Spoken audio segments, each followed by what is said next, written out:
What is up, guys? thyAshes here, coach of OpTic Gears Award, bringing you another video. And today we're going to be talking about this amazing news that literally just dropped minutes before recording this, and that is the Gears of War 5 esports news brought to us by the Inside Xbox show. That was literally, it's still going on, and I needed to record this video because I've got so many questions. My mind is like racing with excitement about what this announcement means. So for those of you who didn't see it, Gears of War and the coalition have partnered with ELeague for the first Gears of War 5 multiplayer event. Along with that, they've also partnered for a 6-episode TV series that's going to be airing sometime in June, I believe June 14th, about the backstories of a lot of these players and teams that you are going to be seeing at this first invitational tournament. Now, I don't know a whole lot about what this show is going to incorporate, what it's going to be about.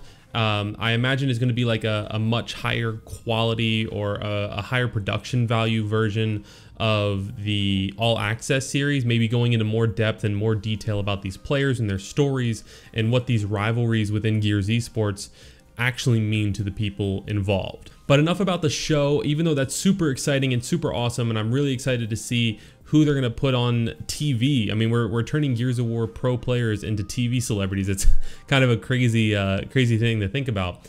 I'm really excited, and I want to talk about what this means for Gears Esports going into Gears of War 5. So for those of you who don't know, ELeague is a part of Turner Studios, based out of Atlanta, Georgia. And they're a company that does esports events for games like Mortal Kombat, for Counter-Strike is really the big one that a lot of people know. They've done Dota, they've done other fighting games. They're really big in production value, and they air on TBS, which is a really big deal, putting esports out there in the mainstream. So by Gears of War partnering up for Gears of War 5 with ELeague, that means the first event, this invitational event in July 13th and 14th, this event's going to be aired on potentially on television, or at least, you know, broadcasted advertisements on television. I know it's going to be aired on their Twitch page, and it's going to attract in all different kinds of audiences, and all of these eyes are going to be on Gears of War, which really hasn't happened before. We're going to be on the same, you know, area. We're going to be on the same stage that Counter-Strike legends have been on. So far for this announcement, they've only announced the first invitational event, which is going to be 8 teams, and I'm assuming that it's going to be the top 8 teams from Boston. That only makes the most sense to me, inviting the best teams coming from the last event of Gears of War 4 and bringing them for Gears of War 5. What I don't know is, if it's going to be for a Gears of War 5, what does that mean about the launch date for Gears of War 5? They're very much pushing this as a first look or a first in-depth look of Gears 5 versus multiplayer, as the article says on my other screen here that I keep looking at. So to me, that means maybe Gears of War 5 actually isn't coming out until after that event. So what does that mean for the teams? Is it going to be a beta version of the game that the teams are going to be competing in? Or is it going to be the full release of the game and they're going to release it the next week? You know, there's a lot of questions there about how that's going to be handled. How will the players be receiving the game early? Or, you know, there's a lot of questions about it that it's going to be super interesting to see what those answers are. Because, I mean, July 13th and 14th, that's not too far away. You know, we're recording this on April 16th. So it's 3 months away, a little bit less than 3 months away. So it's going to be interesting to see how those questions are answered in the coming weeks. And I'm sure we'll learn more in Boston, but for now, just a lot of questions. Going past that event, they've only announced this one event and this TV show, The Bonds and Betrayals of Brotherhood. So what does that mean for the rest of Gears of War 5 esports? Are there still going to be open events? Are we going to have a LAN league? Personally, I've been calling for something that resembles what Call of Duty does with their CWL, where they do have these events that teams can go to, amateur teams get a chance to showcase themselves, but they've also got the LAN League, which is a very fair way of hosting a competitive league. And I think with pushing Gears of War 5 into ELeague, where we're going to have more eyes on us, people are going to have more access to the game, and we're going to be getting the Coalition's first real take and approach to a Gears of War series game, I think it could offer a larger player base and thus have more competitive teams and the possibility for a stable LAN league. And I think partnering with a company like ELeague is a perfect way to do something like that.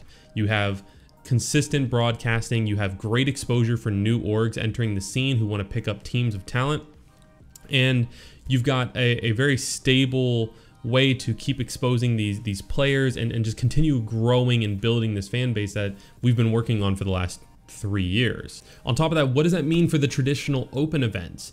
You know, they're only talking about the first invitational, which if you remember back to Gears of War 4, when that launched, there was the show match that we did against a team that's not even a team anymore, but Infinity. At least I think that's the name they were going by, which was like an old school, you know, Gears veteran pro team.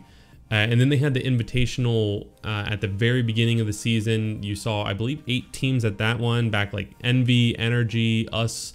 And then you also saw the charity invitational. So invitationals aren't really a new thing, but what does that mean for open events going down the line? If they're partnering with ELeague, does ELeague do open events? I'm personally not too sure. I just know of the events that are invitational style events or teams based on merit, for example, like Counter-Strike events and the leagues that go along with them. Personally, again, I'd like to see a LAN league and not an online league. I don't think online leagues, especially for games on console, really hold a fair balance to them. But I think that a LAN league for Gears of War 5 could be phenomenal and be a really good thing to help push Gears of War 5 into that next level tier of esport.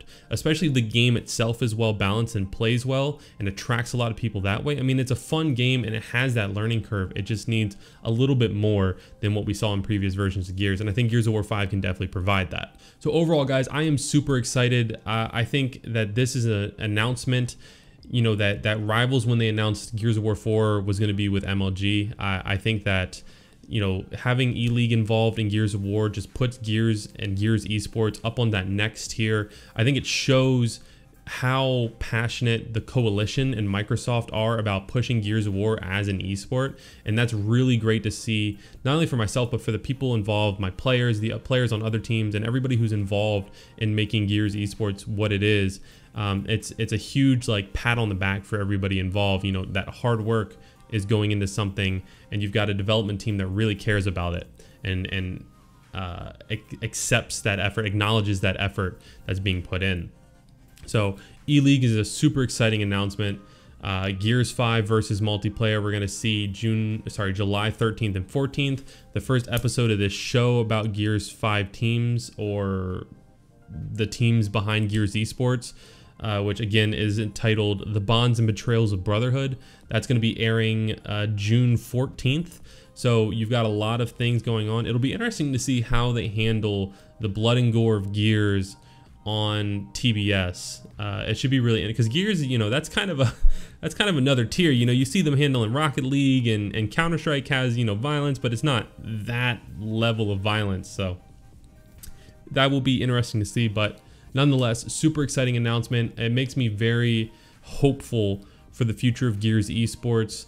You know, I know a lot of people at this point in time are very kind of not down in the dumps, but just burn out, I think, because we've had Gears 4 for so long and we're ready for something fresh and new. And this is an amazing way to kind of ignite that excitement with everybody. So let me know what you guys think of this announcement down in the comments below. And, you know, I'm curious to see what you guys think about ELeague, if maybe some of you are more familiar with ELeague than I am. I'm excited to hopefully bring OpTic another ELeague trophy. And, you know, let's see what the future holds. Thank you guys so much for watching this video. Make sure you hit that like button because there's nothing to not like about this video. And make sure you subscribe while you're doing it. Thank you all so much for watching, and I will see you all in the next video.